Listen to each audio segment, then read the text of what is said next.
Fine. Second மிகப்பெரிய important topic calculus.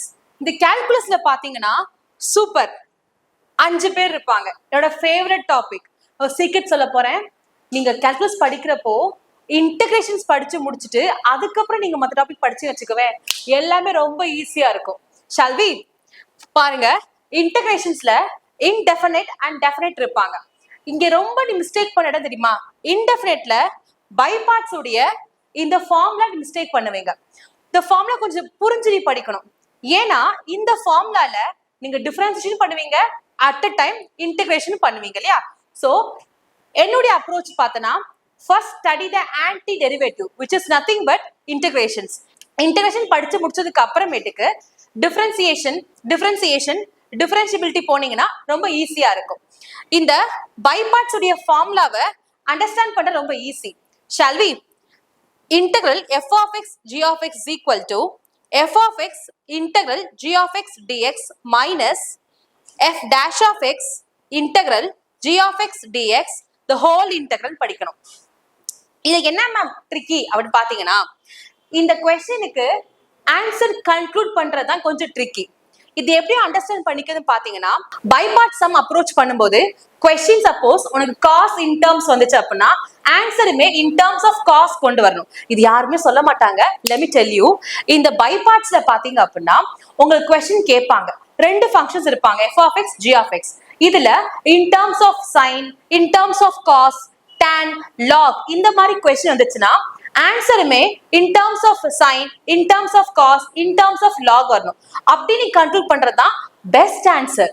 நம்ம எழுத போற எக்ஸாமுக்கு we did best answer, not correct answer. ஓகேங்களா? சோ நீங்க ஒன்ஸ் இன்டகிரேஷன் படிச்சு முடிச்சதுக்கு அப்புறமேட்டுக்கு செகண்ட் என்ன பண்ணணும், இந்த 4 லெசன் நீ வரணும். அப்படி வந்தா ரொம்ப ஈஸியா ரொம்ப ஃபாஸ்டா இந்த லெசன்ஸ் ஃபுல்லா நீ படிச்சு முடிச்சிடலாம்.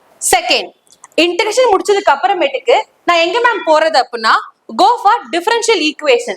நம்ம நிறைய பேருக்கு தெரியாது மேம் டிஃபரன்ஷியல் ஈக்குவேஷனுக்கும் டிஃபரன்சியேஷனுக்கும் என்ன மேம் வித்தியாசம் அப்படின்னா, let me tell you. Differential ஈக்குவேஷன்ஸ்ல பாத்தீங்க அப்படின்னா நம்ம நார்மலா பண்ற dx by dy, y dash, y double dash அவங்க வருவாங்க.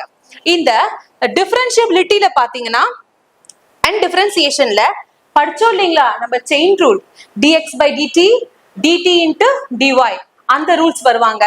maxima, minima, which is absolute maximum, absolute minimum, local maximum, local minimum இவங்களுக்கான சின்ன சின்ன டிஃபரன்ஸ் நீ புரிஞ்சு படிச்சனா ரொம்ப ஈஸியா முடிச்சிடலாம். சோ ஃபர்ஸ்ட் நீங்க இன்டகிரேஷன் முடிக்கிறீங்க, செகண்ட் நீங்க டிஃபரன்ஷியல் ஈக்குவேஷன் முடிக்கிறீங்க, தேர்ட் நீங்க டிஃபரன்சியேஷன், தேர்ட் நீங்க டிஃபரன்சியேஷன் அண்ட் டிஃபரன்சிபிலிட்டி முடிக்கிறீங்க. இது 3 முடிச்சிட்டாலே பெரிய மலையை தாண்ட சமம். செகண்ட் நீங்க எங்க வரணும் அப்படின்னா go for limits and continuity. இந்த லிமிட்ஸ் அண்ட் கண்டினியூட்டில நிறைய சம்ஸ் லோவித்தால் ரூல் அப்ளை பண்ற மாதிரி இருக்கும். அதை அப்ளை பண்ணாம படிக்கலாம். சரிங்களா? அப்படி படிக்கணுமா? Come here. Second limits continuity முடிச்சதுக்கு அப்புறமேட்டுக்கு go for application of derivatives. இது நீங்க படிக்கிறப்போ இந்த அப்ளிகேஷன் டெரிவேட்டிவ்ஸ்ல ப்ராப்பர்ட்டிஸ் ரொம்ப தெளிவா இருக்கணும். இந்த அப்ளிகேஷன் டெரிவேட்டிவ்ஸ் நீங்க டைரக்டா போனீங்க அப்படின்னா ரொம்ப கன்ஃபியூஸ் ஆயிடுவீங்க. So first integration, second differential equations, third differentiability, fourth உங்களுக்கு limits and continuity, and fifth நீங்க லாஸ்டா அப்ளிகேஷன் டெரிவேட்டிவ்ஸ் வந்து படிங்க.